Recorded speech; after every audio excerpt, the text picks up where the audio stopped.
Hello दोस्तों, मैं अमित कुमार। आज हम बात करने वाले हैं कक्षा 11वीं के पहले चैप्टर समुच्चय की एक्सरसाइज 1.5 के क्वेश्चन नंबर 5 की।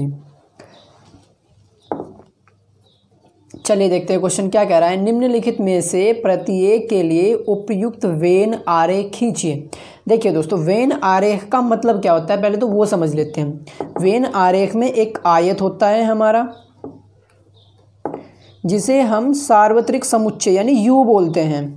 इसको बोलते हैं हम यू, सार्वत्रिक समुच्चय। और बाकी के जितने भी समुच्चय हमें इसमें लेने होते हैं उनको हम वृत्त से प्रदर्शित करते हैं, वृत्तों की संख्या, वृत्तों की सहायता से प्रदर्शित करते हैं। ठीक है दोस्तों, ये होता है हमारा वेन आरेख। अब जैसे यहाँ पे कहा है कि फर्स्ट वर्ड के लिए वेन आरेख बताइए, तो देखिए ए यूनियन बी। सबसे पहले हम यू लिख लेते हैं, ये हमारा यू रहा।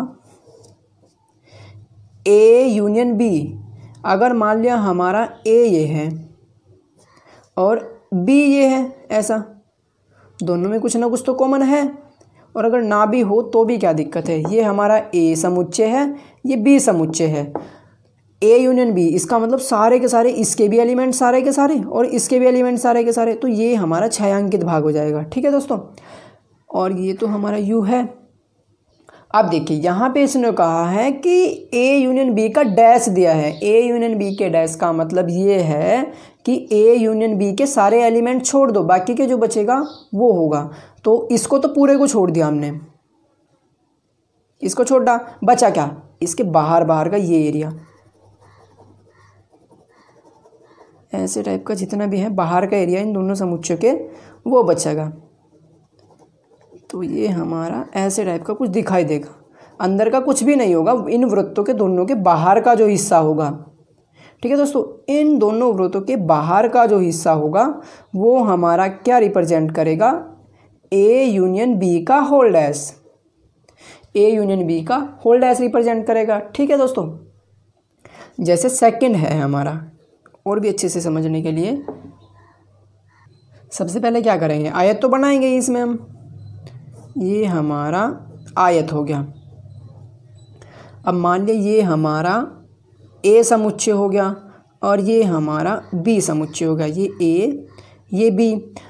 सबसे पहले अगर हमें ए डैश निकालना है तो ए डैश का मतलब है कि ए को छोड़ के बाकी का जितना एरिया होगा, ये बाहर का जितना भी होगा वो ए का डैश होगा, क्योंकि ये तो हमारा यू है ना, पूरा का पूरा आयत यू है।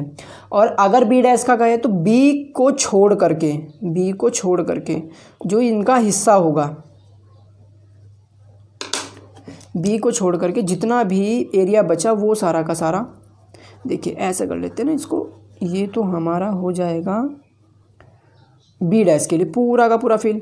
और अगर हमें इसके लिए करना है, इसके लिए ए के लिए ए डैश निकाल लेंगे तो ए के बाहर का जितना हिस्सा होगा।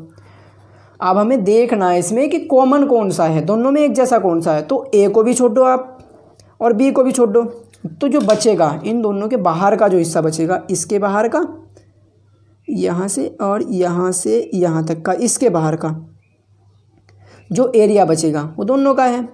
तो ये हमारा वापस क्या आ जाएगा, ए डैश इंटरसेक्शन बी डैश का, जो कि हमारा ये था ना ए यूनियन बी का होल डैश, ये ए डैश इंटरसेक्शन बी डैश, दोनों के दोनों एक जैसे ही हैं। ठीक है दोस्तों, यही हमने पिछले क्वेश्चन में सिद्ध भी किया है कि जो ए यूनियन बी का होल डैश होता है वो ए डैश इंटरसेक्शन बी डैश होता है।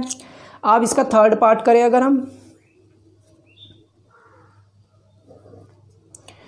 देखिए दोस्तों थर्ड पार्ट में सबसे पहले फिर से आयत बनाएंगे। ये रहा हमारा आयत और दिया है उसने ए इंटरसेक्शन बी का होल डैश।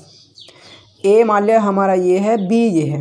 अब ए इंटरसेक्शन बी कौन सा है, ये जो दोनों में कॉमन है, ए इंटरसेक्शन बी ये है, क्योंकि ये तो हमारा ए ये बी दोनों में कॉमन यही तो हिस्सा है। अब कह रहा है इसका डैश, यानी कि इसी को छोड़ दो, बाकी का जो बचेगा वो, ये इसको छोड़ के बाकी का जो हमारा एरिया बचेगा वो कुछ ऐसा दिखाई देगा।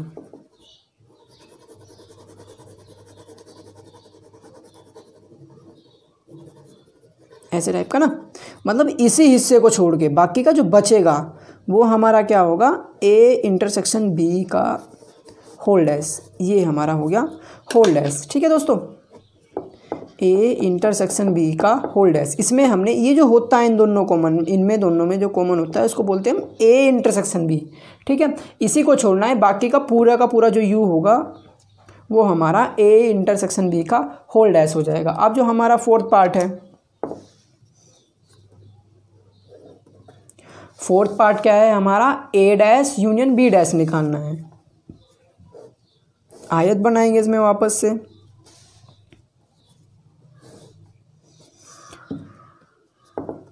ए तो ये रहा हमारा, बी ये रहा, ए और बी समुच्चय हैं दो के दो।